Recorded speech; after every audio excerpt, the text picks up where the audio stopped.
Ipinaliwanag ni Aizawa na haharapin nila ang 3 taon ng malaimpyernong pagsasanay para maging profesional na bayani.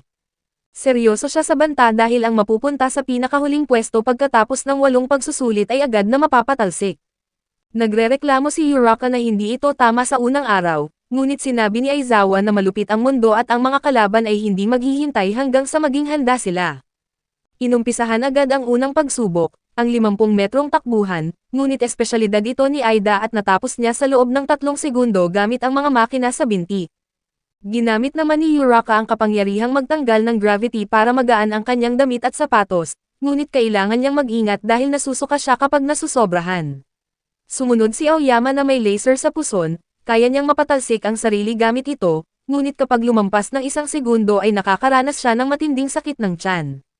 Napagtagumpayan ni Bakugo ang takbuhan ngunit nahihirapan si Midoriya dahil ang kanyang lakas ay walang kalagitnaan. Naalala niya ang paghahalintulad ni All Might sa isang itlog sa microwave, kung saan kailangan niyang matutunan kung paano hindi sumabog ang itlog habang ginagamitan ng init. Sa lakas ng kapit ay umabot sa 56 na kilo ang nakuha ni Midoriya, ngunit biglang nakakuha ng 540 kilo ang isang kaklaseng may maraming braso. Sumunod ang malayong pagtalon, at nananatiling nasa pinakailalim ng ranggo si Midoriya kaya hindi maganda ang takbo para sa kanya. Napag-iwanan siya sa lahat, habang si Uraka naman ay nakakuha ng walang hanggang marka sa paghahagis ng bola. Alam ni Midoriya na kailangan na niyang kumilos kaya naghanda siyang gamitin ang buong lakas, ngunit bago pa mabitawan ang bola ay binura ni Aizawa ang kanyang kapangyarihan. Agad nakilala ni Midoriya na si Aizawa ang tanyag na bayaning si Eraserhead, habang lihim namang nanunood si All Might mula sa mga anino. Pinagalitan ni Aizawa si Midoriya at sinabing ang bayaning nagiging pabigat pagkatapos ng isang atake ay walang pakinabang, at binalaan niya itong sumuko na lang kung hindi kayang kontrolin ang sariling lakas. Naisip ni Midoriya na kailangan niyang patunayan na mali ang guro, kaya sumubok siyang muli. Sa halip na gamitin ang buong braso, ibinuhos niya ang lakas sa dulo ng kanyang daliri sa sandali ng pagbinit ng bola. Mabilis na lumipad ang bola sa layong 705 metro, na halos pumantay sa marka ni Bakugo. Lubos na nagtaka si Bakugo kung saan nanggaling ang lakas na iyon gayong alam niyang walang kapangyarihan si Deku sa buong buhay nito. Sa labis na galit ay sinugod niya si Midoriya upang pasabugin ang ulo nito, ngunit mabilis na namagitan si Aizawa gamit ang kanyang tela upang pigilan si Bakugo. Paalala ng guro, ang pagbura niya ng kapangyarihan ay tumatagal lamang habang nakadilat ang kanyang mga mata nang hindi kumukurap. Gumuho ang mundo ni Bakugo dahil ang taong itinuturing niyang walang kwenta ay biglang naging kaagaw, at ipinagpatuloy naman ni Midoriya ang pagsusulit sa kabila ng nangingitim at kumikirot niyang daliri. Nang ipahayag ang huling resulta, laking gulat ni Midoriya nang makita ang kanyang pangalan sa pinakailalim o ika-20 pwesto. Akala niya ay tapos na ang lahat, ngunit biglang nagpahayag ng laking gulat si Aizawa. Ang banta ng pagtanggal ay isang makatwirang panlilin lang lamang upang mapilitan silang ibigay ang kanilang 100%. Muntik nang mahimatay si Midoriya sa labis na kaluwagan kaya sinabihan siyang pumunta kay Recovery Girl. Habang paalis siya ay hinabol siya ni All Might na nakatuklas sa kasinungalingan ni Aizawa. Ibinunyag nitong pinatalsik ni Aizawa ang isang buong klase ng mga bagong mag-aaral noong nakaraang taon, kaya hindi ito ang taong mahilig magbiro. Malinaw na may nakitang espesyal si Aizawa sa sakripisyo ni Midoriya. Sa pag-uwi ay sumabay si Aida kay Midoriya, at napagtanto ni Midoriya na hindi naman talaga ito nakakatakot kundi sadyang seryoso lamang. Hinabol naman sila ni Uraka at nakiusap na maglakad silang magkasama. Tinawag niya itong Deku, at ipinaliwanag ni Midoriya na ginagamit ito ni Bakugo para asarin siyang walang kwenta. Ngunit para kay Uraka, katunog ito ng salitang Hapon na nangangahulugang kakayanin ang lahat, at dahil doon ay nagpasya si Midoriya na Deku na ang kanyang magiging pangalan. Ang sumunod na araw ay naging ordinaryong buhay sa paaralan, subalit ang Hapon ang nagdala ng pag-aaral sa mga pangunahing kaalaman ng pagiging bayani kasama si All Might. Ipinakita niya sa kanila ang kanilang mga kasuotan ng bayani na idinisenyo base sa kanilang sariling mga kahilingan, at sinabihan ang lahat na magbihis at pumunta sa labas upang mag-ensayo ng may buong pagtitiwala sa sarili. Makalipas ang ilang linggo, labis na nababalisa si Midoriya sa kanyang disenyo dahil hindi niya alam ang pinakamainam para sa kanya. Humingi siya ng payo kay All Might, ngunit sinabihan siyang huwag magmadali dahil ang mga kapangyarihan ay maaaring magbago sa mga hindi inaasahang paraan. Nagtatalo pa rin ang isip ni Midoriya nang umuwi ang kanyang ina, na siyang naging dahilan ng pagkaputol ng kanyang iniisip.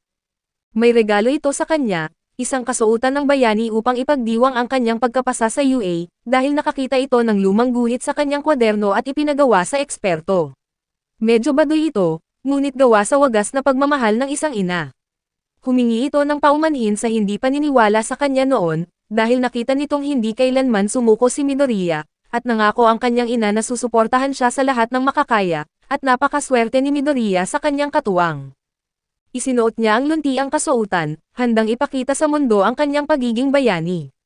Lumabas siyang sabik na ipagmalaki na ang kanyang ina ang bumili nito, ngunit agad naagaw ang kanyang atensyon ni Uraka, dahil ang masikip na kasuotang iyon ay talagang nakakabighani. Pagkatapos ay ibinigay ni All Might ang mga detalye para sa matinding pagsasanay ngayon. Hinati ang klase sa dalawang grupo bilang mga kontrabida at mga bayani, at walang mga robot ngayon dahil labanan ito ng mag-aaral laban sa kapwa mag-aaral. Itatago ng mga kontrabida ang sandatang bomba sa loob ng gusali, at mananalo ang mga bayani kung mahuhuli sila o kung makukuha ang sandata sa itinakdang oras. Nagbunutan sila ng numero para sa 10 koponan, at natuwa si Midoriya na makapare si Uraka, ngunit mapagbiro ang tadhana dahil makakalaban nila sina Bakugo at Aida. Tiniyak muli ni Bakugo kay Aida kung may kapangyarihan na ba si Midoriya ngayon, dahil mas masisiyahan siyang talunin ito ng lubusan. Nangangatog sa kaba si Midoriya dahil alam niya kung gaano kadelikado si Bakugo kapag seryoso, ngunit hindi na siya pwedeng umurong. Alam ni Midoriya na mas magaling si Bakugo sa halos lahat ng bagay, ngunit iyon mismo ang dahilan kung bakit kailangan niyang manalo. Pumasok sila ni Uraka sa gusali, ngunit agad silang tinambangan ni Bakugo. Nagawa ni Midoriya na itulak si Uraka palayo sa tamang pagkakataon habang sumusugod si Bakugo ng walang pag-alinlangan. Sobra ang kumpiyansa ni Bakugo kaya hindi ito nagdepensa, ngunit sinamantala ito ni Midoriya at malakas siyang ibinalibag sa sahig. Maraming taon ang ginugol ni Midoriya sa pag-aaral ng mga galaw ni Bakugo, at hindi na siya ang dating walang kwentang Deko. Oras na para ipakita na lumalakas din siya, dahil ang kahulugan ngayon ng Deko ay walang imposible, at labis na nagngingit-ngit sa galit si Bakugo. Kung babalikan ang nakaraan, siya ang laging paboritong bata dahil matalino at matapang. Sinasamba siya ng lahat at hinayaan niya itong pumasok sa kanyang ulo, lalo na kung ikukumpara sa batang walang kapangyarihan na laging sumusunod sa kanya. Hinahangaan siya ni Midoriya at sinubukang matuto sa kanya, ngunit nang lumabas ang kapangyarihan ni Bakugo ay naging napakasama na ng ugali nito. Pagbalik sa kasalukuyan, sinusubukan ni Aida na makipagtulungan, ngunit sinabihan lang siya ni Bakugo na manahimik at huwag humarang sa kanyang daan.